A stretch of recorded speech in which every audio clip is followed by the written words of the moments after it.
Hi, my name is Melanie Herod, and I am the membership manager for the National Flute Association. If this is your first time attending an NFA event, then I would like to personally welcome you to this flute community. The NFA was founded in 1972 and has since grown to become one of the world's largest flute organizations, with members from all 50 states and countries across the globe, from members from all 50 states and countries across the globe. We invite you to visit our website, nfaonline.org, and learn more about how you can be involved. We'd like to acknowledge that today's online event is made possible with the support of our members, our donors, and the Illinois Arts Council Agency. So thank you again for attending this session. It will be recorded and then be put on our YouTube later, like next week. And I would like to introduce Barbara, who is our speaker today, and I would like Barbara take it away. Great. Hi, everyone. So good to see your names. Who might be willing to open up their cameras so we can become a group? It would be terrific if you could do that. And I do recommend it.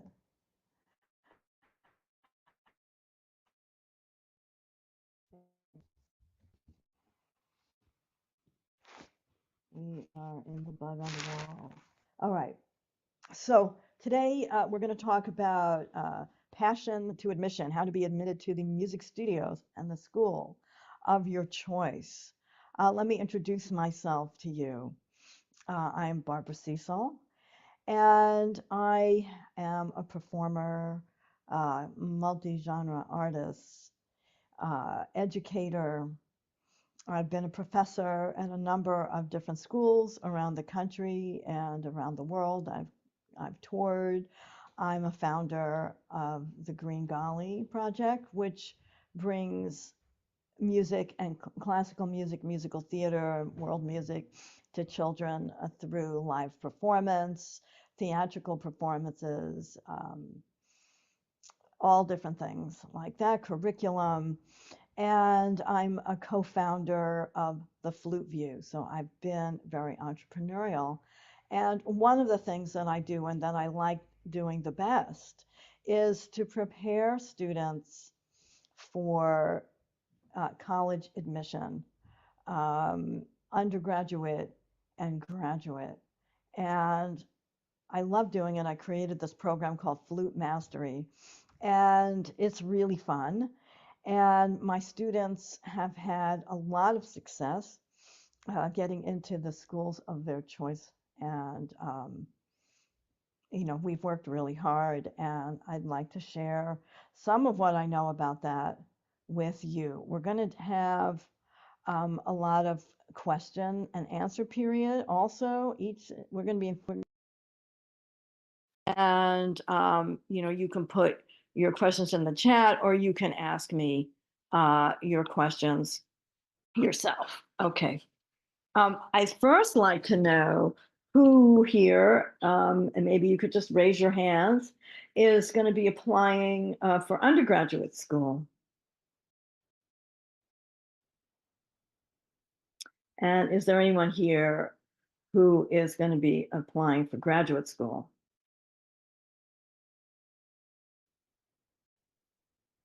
It's a very quiet group. I might make you just like open up your camera and make sounds. Okay.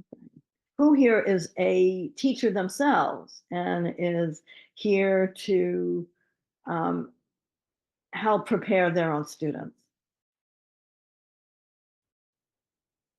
You know, you can use the Anne. Yes, I know you. Hi.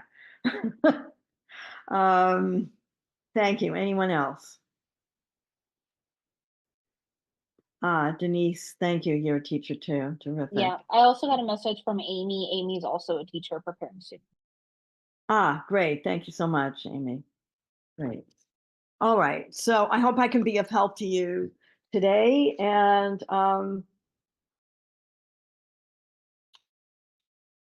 from there. I'm going to talk, and then you can ask me questions. So I designed this to be speaking to students, not to be speaking to teachers. So I'm going to continue in that frame of mind today. So the first thing, great, thank you, everyone. Okay, so the first thing that you want to think about when you're wanting to apply to music school is actually where you might want to study. Do you want to study in a university? Do you want to study in a conservatory? Do you want to get a BM, a BA, or if you're a graduate student, a master's, MM, or an MA, or a doctorate? And because different places have different things to offer, a university setting could give you a lot of other kinds of classes, history, more history, art history, literature, to connect to what you're learning as a musician, and a wider range of people to meet. Do you want to be at a conservatory? That's going to be very focused. You want to be in a city, a big city.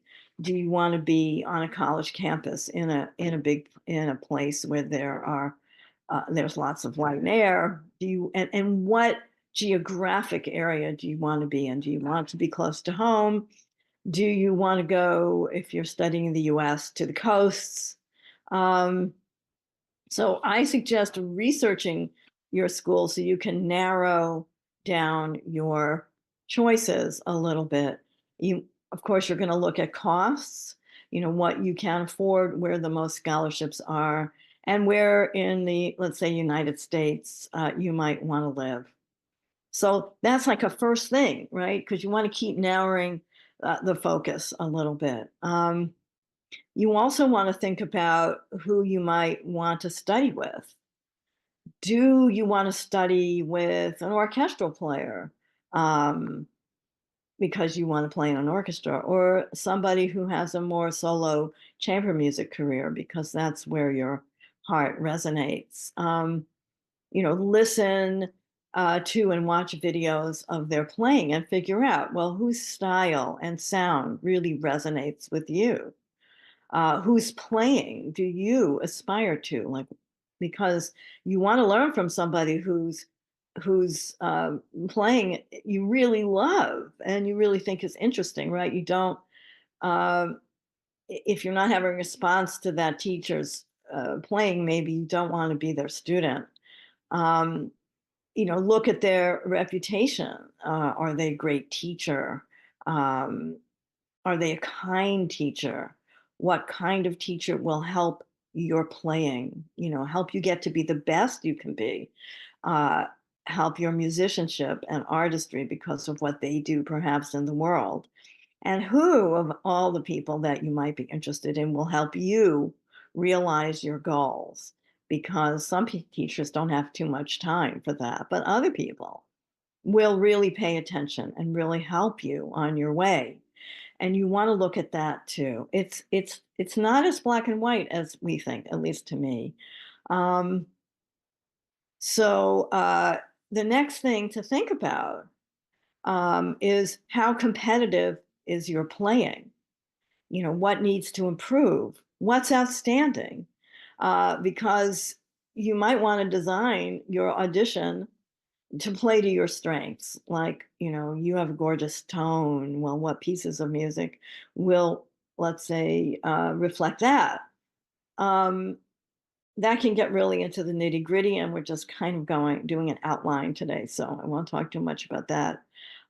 You can and you should get an assessment of your chances, either from your own teacher, from an outside teacher, meaning like maybe it's your band director or it's your orchestra director, or from a professor at one of the schools that you're interested in attending.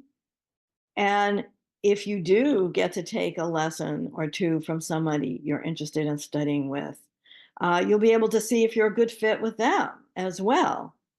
And if you do take more than one lesson with a teacher at a school you'd like to be admitted to, you might have a better chance because they'll know more about you, like how fast a learner are you, and what kind of talent do you have, and how serious are you, how focused are you.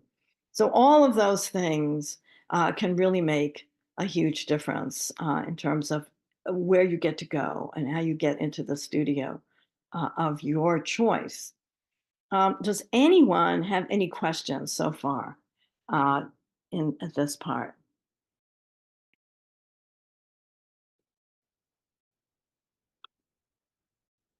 If you have a question, you can ask me directly. Um, or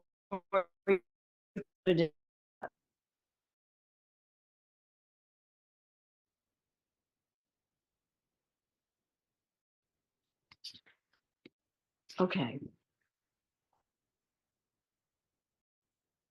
All right. So you've assessed your chances. I hope everyone can hear me because I think I have a little instability here. And you're ready to begin the process of preparing your auditions. What can you do to improve your playing so that you're ready to be successful in the audition, right? You're trying to find out, so you know you have to spend some time and focus on that. What are professors looking for in an audition? So we know that standards are different for undergraduate and graduate admissions, but certain things hold true. Let's talk about that a little. Um, you know, let's say they're looking for technical mastery, musical and stylistic understanding, stage presence, and a special something. Maybe you have a special, real connection in your playing. So, what does that mean? What do I mean by technical mastery? Can you play the piece of music that you're playing, whether you're applying for undergraduate school or graduate school? Can you play it well with let's say a good sound, good articulation, good rhythm? Uh, Technical mastery covers a wide range of subject, but also they're looking for musical and stylistic understanding. And what does that mean? What do I mean by stylistic understanding? You know, every composer and period of time has a different style. The Baroque style is certainly a lot different than classical or romantic or contemporary. Can you change your sound? Can you make a different response? Um, and also your stage presence. Why is stage presence important? Like when you go to a concert, one person on stage might really have a lot of connection and excitement on the stage, and the next person could play just as well, but you might not have a response to them because the way they are on stage and the way they connect to their audience is different. So those are things that people are going to be looking for, that your presence, your technical mastery, your stylistic understanding, your musical connection. Um, so, is that clear? I can't tell. It's a very quiet group. Anyone out there? Okay. All right. So, what needs to be ready? I think those of you who are teachers here do know what people are looking for, but I'm going to tell everyone here. So all the top tier schools want some variation of these pieces and these orchestral excerpts. They want Mozart Flute Concerto, G or D, usually the first and second movement, and sometimes the cadenza. The flute sonatas, either E minor or E flat major, are the favorites, from what I understand. Sometimes you can substitute the A minor partita or the CPE Bach partita in A minor. A French flute piece, so much music, guys. A French flute piece, usually from the big French flute solo book for a fantasy chaminade concertino, so very standard. Taffanel, Hugh Fantasy and Do to You, those pieces also outside of the French solo book. a major 20th or 21st century sonata, Martinu, Copland, Takashvili, Prokofiev, or a concerto like Nielsen, one of those big pieces. And now they're also asking for a 21st century newly written piece with extended techniques, right? Because they want to know that you can play and are comfortable with music of our time and have some facility in that, because um, that's what you might have to play a lot of. And some schools are also asking for a piece by female composer to make sure that we have a broader look uh, at repertoire. Orchestral excerpts 4 or 5 are required. Um, Here's a list of some of them that different schools have required. Most of them want Brahms 4, Leonora, Midsummer Night's Dream, of course, Debussy, Afternoon of a Faun, Beethoven 4, and some places have asked for Firebird. It's a scary one. And Hindemith, Symphonic Metamorphosis. And of course, every school is looking for sight reading, no matter what school you're auditioning for. And take note that at least one piece should be memorized. Usually it's the Mozart or the Bach. And I want to say that there's a school for everyone. And not all auditions are as strenuous as these that I'm describing to you. So we're talking about, very difficult auditions, but there are other auditions that might be easier. And we'll talk about that a little more um, afterwards. Does anybody have any questions for this part? Put it in the chat, or uh, feel free to speak.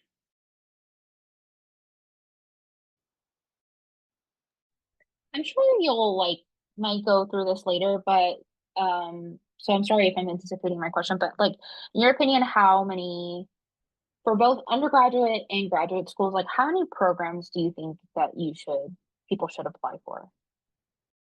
How many programs? Yeah. It really depends. I have had students apply for 10 programs.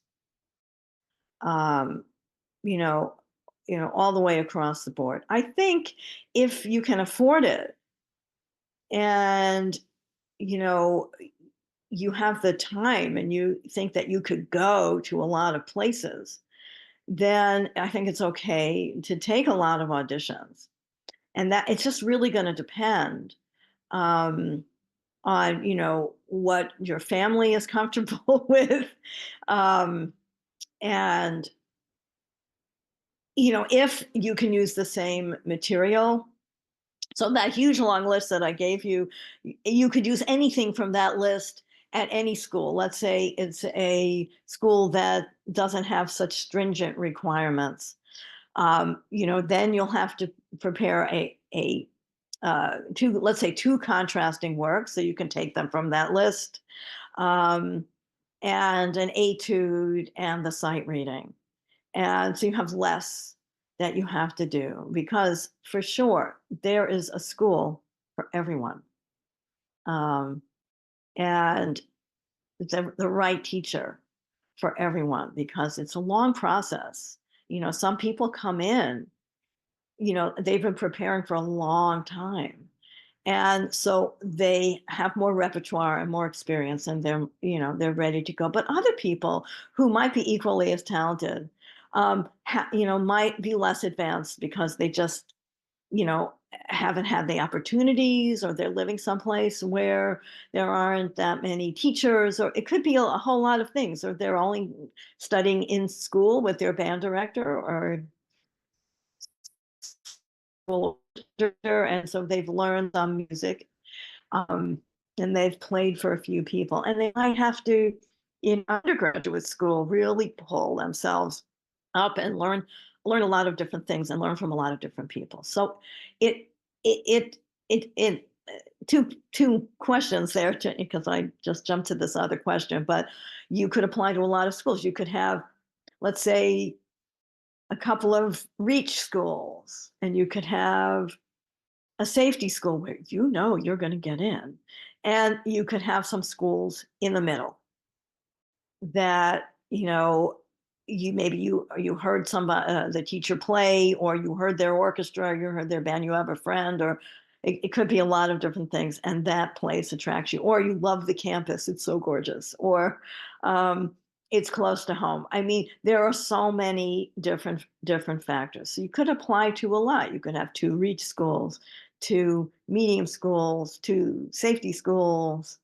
um, was that helpful? Yeah, thank you. Good, good. Thank you. Why is this not working? Okay. Anyone else?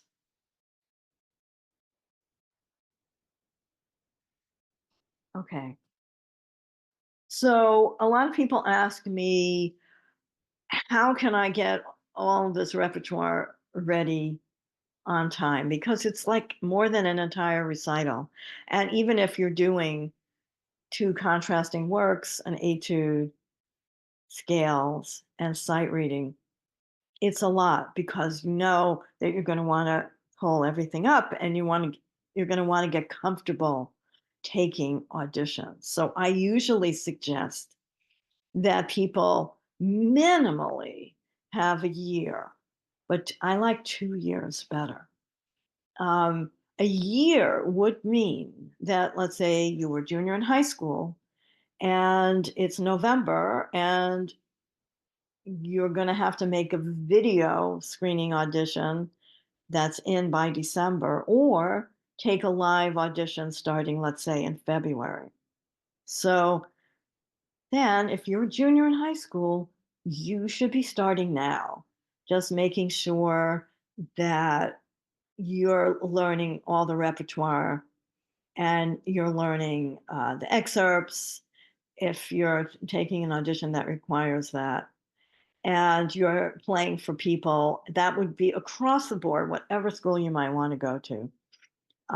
Try to go to a summer master class or an NFA event, or listen to all of these events that the NFA is running that are so interesting. You could learn a lot from those.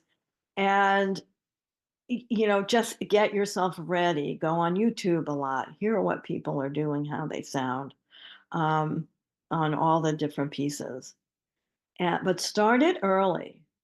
The reason why I love 2 years, and my most successful students have had 2 years, um, is because of that section that of things that you have to learn, and that you have to improve. Let's say you play for somebody and they say, "Oh, you're a lovely player, but your rhythm should be better and your articulation should be better." Well, you need some time to bring that up, almost separately from the pieces that you're going to use in the audition. And I say that because you don't want to learn your mistakes in, right? You don't want to, let's say, you have to improve your articulation, and you practice Mozart G major for a while, and you need some time to really rebuild your articulation. You don't want to do that on the Mozart. You want to bring that into your other, through exercises and etudes and other things, and then you can bring it over to Mozart with a fresh mind, a fresh way of looking at it. So I think that a longer journey is better. If you don't have time for a longer journey because you just came on and it's a year out, um, if you're in high school, then begin and do the best you can. Play for people, and work separately, work in a very concentrated way, um, to bring everything up, and then learn the repertoire. And if you're in college already, and you're thinking about graduate school, you should already have learned a lot of repertoire over the 3 or 4 years 2 or 3 years, right? Let's say we're in our 3rd year or 4th year that you've been in school. You have mastered a certain amount of repertoire, so you're going to start polishing everything.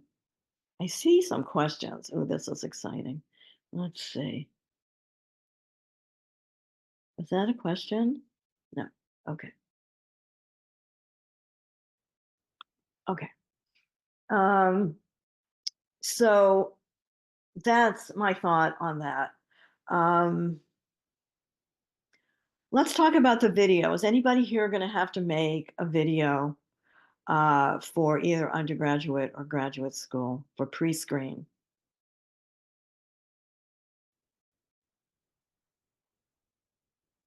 Would anyone like to hear about the pre-screen? Oh, there's one. Okay, wonderful. Karen Kobayashi. No, no. Okay, no, no video. Okay, all righty. So I'll just be very brief. For some schools, you have to have a pre-screen before you can take the live audition. And usually the repertoire is the same, but less. And the important thing about that to me is, some people will make a video with their phone in their living room, and that will make you less competitive with the people who are going into a studio and have hired a pianist and have good equipment and good sound to make their videos. So if you can make a quality video, it's worthwhile. And one of the things that's different about live audition and video audition is that on a video audition, it's a very flat medium, right? And how you communicate to an audience or to a committee is different than when you're on a stage. And so, practice that. Practice like, look, I'm looking at the camera now. I have to take these off, but I'm looking at the camera. I'm not looking at the audience. I'm looking at the camera, but it feels a little bit more like I'm speaking to you. And you want to practice that when making your video. So that's just a quick thing with that. Any other questions about that?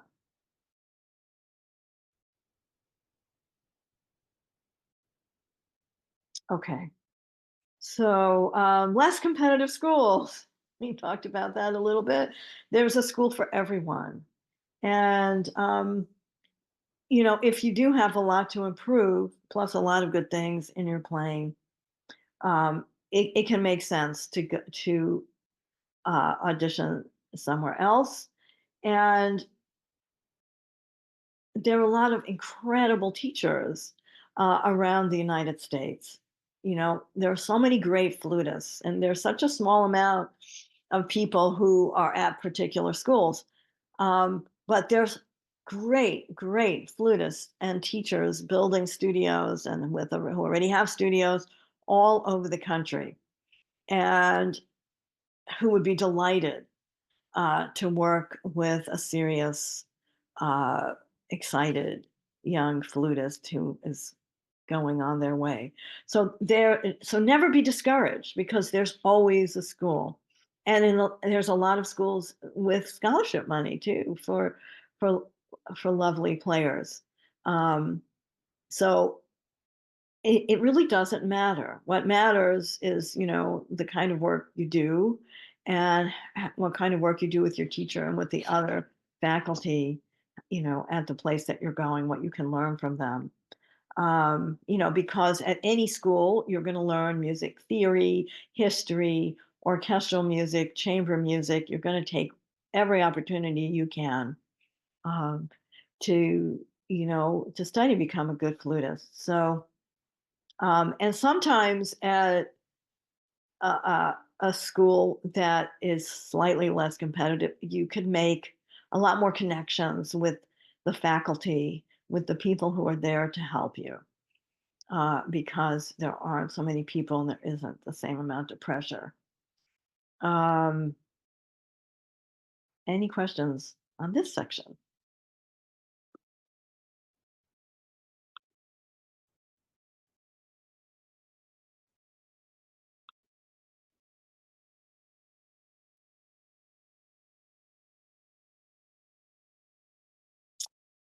Okay.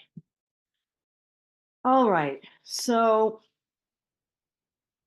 I timed this for a few more questions, but um, we don't have that. So um, I can talk about a few other things.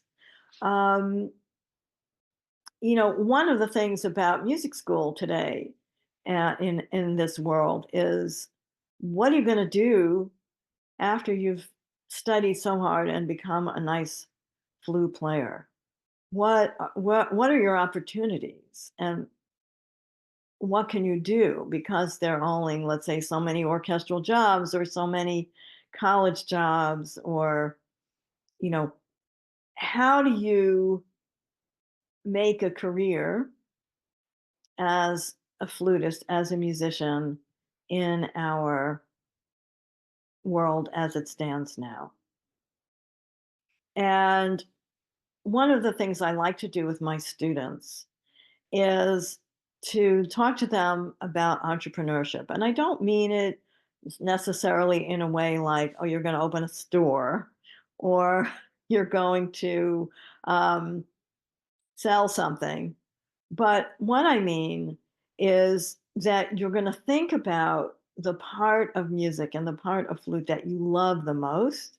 The thing that, let's say, the first time you saw your first flute or you went to your first concert, um, what excited you and what made you thrilled um, about music and about the flute, and to really think about that.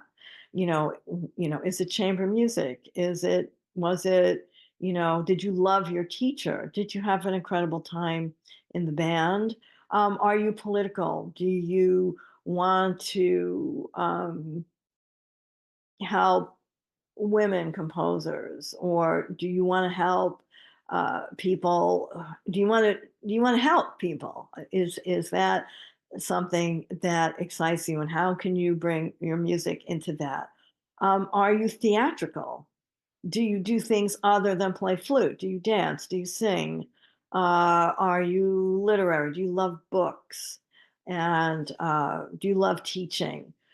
All of those things can be uh, molded or melded or into a music career. You can bring the flute into all of those things, and that way you can stand out in the crowd, and you can make your way more easily than being with many people who you're competing with for a small spot, for one spot or two spots. And uh, that's another thing that I always teach my students, even before they apply to schools. What are the other things that interest you? How could you use this in a creative way? And we talked a little bit also about being on stage, and that's a really important part of how I teach. And sometimes I do workshops with the students just on that, and I'll bring body work people in and other people to help students get really relaxed and really comfortable on stage and auditioning, right? Because we have to practice auditioning. We didn't talk about that, but I use that method of being on stage, call it being on stage, acting for musicians, to help students get very comfortable on stage so that they can um, be successful auditioners. And then comes the big day for the audition. And what should you do at the audition? You know, Should you present yourself? How many times should you have practiced auditioning? As many times as possible. Give yourself um, some work with your teacher, and have mock auditions, because you really want to be incredibly comfortable, which is hard to be. I don't know if anyone's really all that comfortable in an audition, but you want to have practiced it as much as you can. And for the men and the women, you should look good. um, as best as you can, because you want to show the committee that you respect them and that you respect yourself. So it's always important to come in with your best look because, right, we are performers and we are people who are on stage and we are people look at. So how we present on stage is a big part of the audition, and people are looking at that. Committee will be looking at that no matter where you audition, and that applies to a video screening also. So I hope that I have given you enough information that you can go forward and apply it either to yourself or to your students. There's usually at least one tidbit in every lecture and every event. And I'll ask again if anyone has a question for me. Yeah, if anybody wants to unmute or put it in the chat, you can do that. And Barbara, do you want us to share your email if anybody has questions in the future? Sure.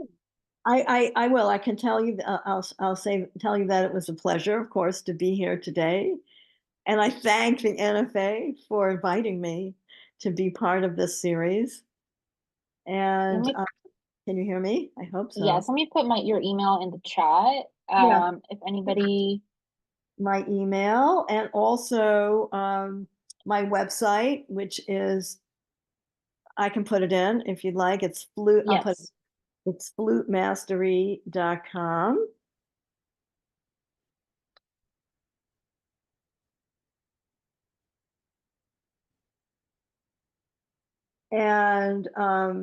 And Flute Master is my program. Um, oh, thank you, Anne. Yes, thank you so much. That's great. Um, Flute Mastery is my program where I dedicated to helping students get prepared for these things. So if you're interested, if you have questions, I'm happy to give people a quick little 10-minute assessment. You can find me uh, at Flute Mastery, and I'm here to support your teachers in the way that you prepare your students to get into schools. So that's the service that I feel like I'm offering because I'm not at the moment affiliated with the university. I'm broad, so all the all the different friends of mine who are wonderful faculty throughout the country. I match students up with them, and I try to help my colleagues, um, support their students in getting into the best schools that they can. So that's me. Thank Great. you. Awesome. Thank you so much, Barbara. If nobody else has any other questions, we will stop with the recording. I hope everybody has a good day. There is a continuation of the virtual event series next week and then every other week and then also into the spring. You can find the recording of this on is everybody just saying thank you? You can find the recording of this on our YouTube channel next week, along with every other event that we have here at NFA on Sundays. So yeah, thank you so much, everybody.